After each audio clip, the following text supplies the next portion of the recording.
Two young boys, locked inside one of the most heavily guarded fortresses in England, heirs to the throne, protected by soldiers, surrounded by stone walls. And then they vanished. No official explanation. For more than 500 years, history has asked one terrifying question. What really happened to the princes in the tower? England was unstable, violent, divided. The Wars of the Roses had torn the country apart, rival royal families fighting for power. When King Edward IV suddenly died, his 12-year-old son, Edward V, became the rightful king. But he was still a child, and children don't rule kingdoms. That's where his uncle stepped in, Richard, Duke of Gloucester, a man history would later know as Richard III. Young Edward V was traveling to London for his coronation. But before he arrived, his uncle intercepted him.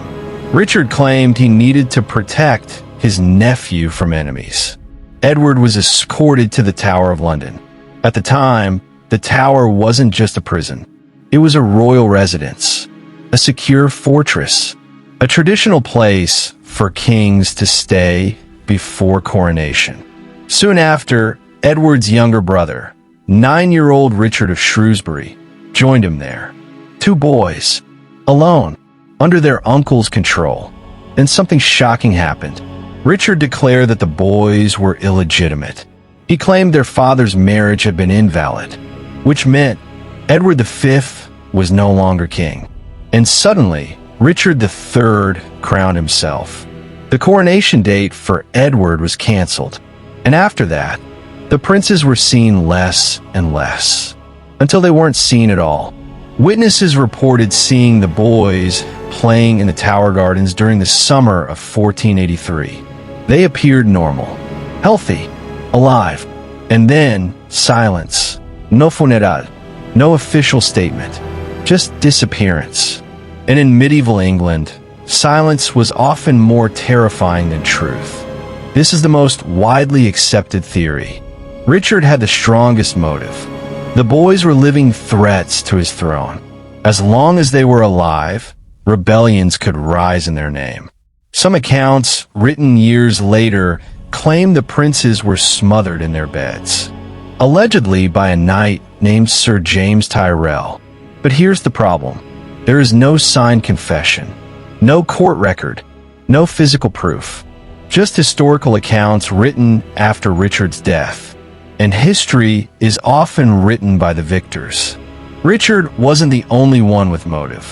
What about Henry Tudor, the man who would later become Henry VII of England? He defeated Richard III in battle, and after taking the throne, he never publicly investigated the prince's disappearance. If the boys were alive, they threatened him too.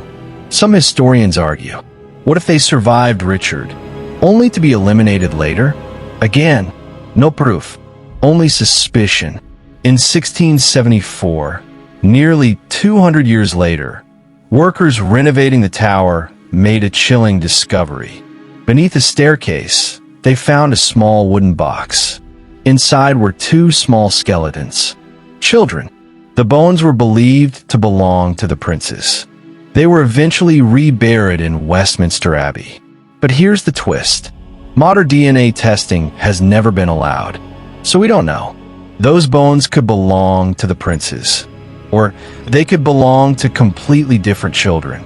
The supposed evidence is still a mystery. Now here's where it gets even more fascinating. Years after the disappearance, two men emerged claiming royal identity. One of them, Perkin Warbeck, claimed to be Richard, the younger prince. He gained support across Europe. Was he a fraud? Or was he the real prince trying to reclaim his crown? Historians debate this to this day. Imagine if one of the princes survived. Imagine if the entire narrative we've been told was wrong. If Richard III killed them, why no public announcement?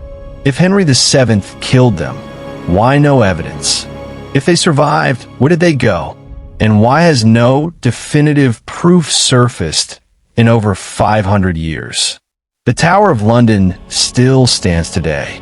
Tourists walk its grounds, but somewhere within those stone walls, two royal children disappeared from history. History has crowned kings, started wars, destroyed families, but it has never answered this one question. What happened to the princes in the tower? Were they murdered for power, hidden away in secret, or did one of them escape, waiting for the right moment to return? Tell me your theory in the comments, and don't forget to subscribe, because sometimes the past isn't finished with us, and some mysteries refuse to die.